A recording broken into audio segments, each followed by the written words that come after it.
anyway, I think all of you know right now where I'm talking about 50% of the team that runs Magnolia's, not very far from here, about a mile away from here. She's got a lot to share, ladies and gentlemen. Amy Renter, please bring her on.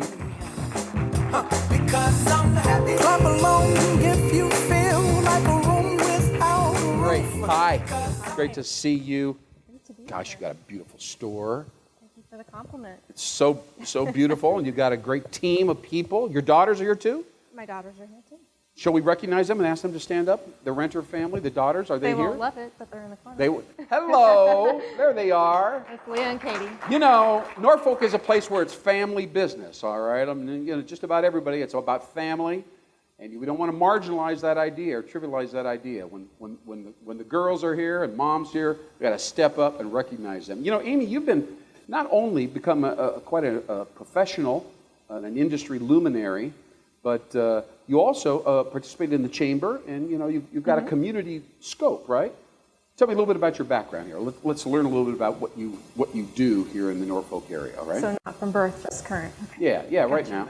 Yeah. We've had our business 20 years this year. 20 years. Our transition took us from our beginning in Plainview, Nebraska, nearby, Yes. to 2 stores, one in Norfolk and one in Plainview, and 2 stores was too much, so we have 1 store now. Which And a beautiful big store. It is. How many square feet is the store? It's about 4,000 square feet. Okay, let me interrupt you for a second. Do we have enough volume on Amy back there? Talk louder. Everybody here okay? Okay, I want to make absolutely sure. You got kind of a... All right, I will speak up. There you go.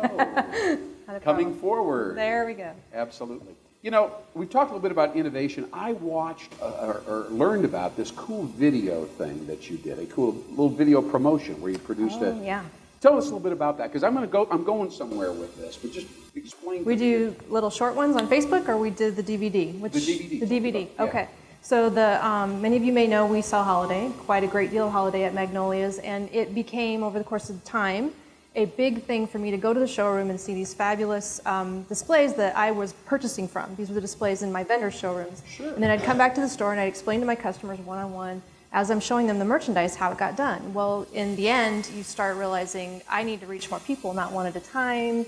So I began doing workshops, and the workshops turned into, well, I couldn't make it. Can you do one for me later? No, I'm busy. Sure. So I made a DVD. Now I can say, how about just buying this DVD? And then here's the workshop on a DVD in your home. Now this may seem kind of basic to you, but there's a huge strategy behind this, and every business in America is dealing with this. In fact, we have a social media expert in the room, and she knows where I'm going here, all right?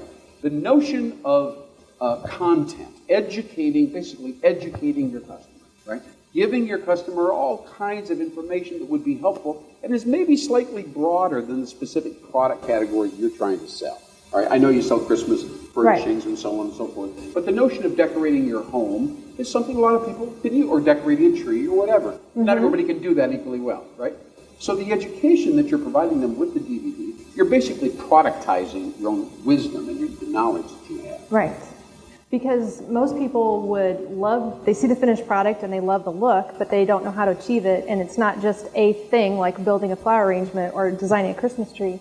It's putting your home together. Right. But our home is a reflection of ourselves. So when they can't create a home that doesn't feel like their personality coming through, they get very frustrated and really unsettled. And so we help them overcome that. Yeah, you actually calm a disruptive psyche is what you really do. It's true. And we mend marriages. You probably do with the environment.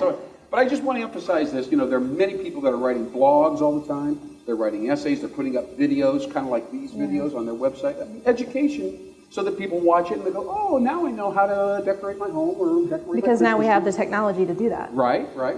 So that's an innovative thing, but it's also innovative in the fact that you're teaching them. It doesn't cost you anything to let them watch the DVD, right? There you go. And yet it's a very easy way to have people come in and say, wow, I was really impressed with the DVD, and really impressed with the video, and I'd like to buy some products. If it worked for them, the warm fuzzies that they feel from the accomplishment of creating something on their own with a little instruction, it turns them into Magnolia's. They're brand loyal. Yeah. They're brand They'll loyal. spread the word to their friends, and they'll invite their friends over. See, and that's not a logical thing. You just said warm fuzzies, right? Yeah. Right. So that's what branding is all about. That's my high-tech catchword. No, I love that word. And there are many businesses that don't know how. I've actually seen a CEO shut the door and ask me, how do I cultivate warm emotions about my brand. I just don't think like that. I don't sell like that. And you just shared right now, I don't know if you realize it's an incredible insight that a lot of people could use tomorrow. All right, thank you. Hey, let's talk about interior decorating trends. That's Should a we do big that? one. Should we talk about Sure. the topic we were discussing before? I love the topic we were discussing. That was really good. Well, interior design, let's go broad, right? America is eclectic, right? Diverse, right?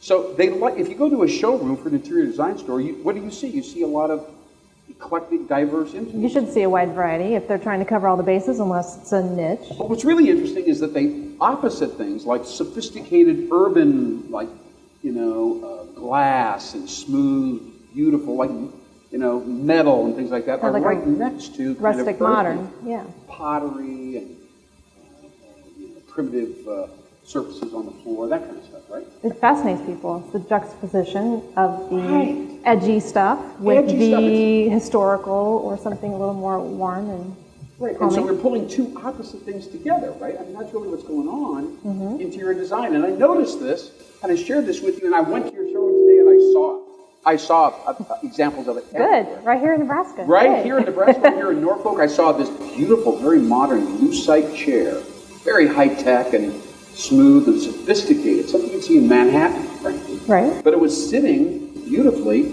on this rug that was very rough and earthy and grounded. So it's good contrast. Right, big time contrast. Caught your eye. It was interesting. It was unexpected. Yeah, my eye was like, whoa, they look awesome together, and I would have never thought of putting them together.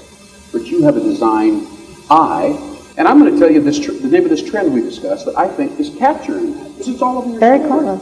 Yeah, it's called urban natural. And I like it. You like that? It kind of encaptures exactly what you're saying, the combination that people don't want to put themselves in a niche. They want to incorporate a lot of different styles together. And it's opposites, right? The urban is kind of sophisticated and slick and Manhattan, and then you have the natural, which is kind of grounded, and it's almost like a wholesome organic garden or something like that, right? You put them together, bam, there's an interior design. Keeps your look realistic. And I think it's Magnolias. I think the whole thing is sitting over there at Magnolias right now, if you want to know the name. You want to create my ad? I think we did something here. I just want to thank you so much for bringing some beauty into our life, for helping us look at the world of business through design eyes. Any other thing that you're going to say after going through this whole experience about innovation and so on? You going to do any more innovative things, or always? You think that you've maxed out, or what? No, we keep going. Every time a customer says, "I wish I could find, I can't find, can you help me find?" Then my wheels start turning. Okay, they can't find it. Maybe I should find it. Yeah, that's the beginning of the innovation process, the go. creative process. Thank you so much, Amy Renter from Magnolias, everybody, right here. She's got a great store, beautiful, beautiful store. Thank you. My pleasure. Amy Renter.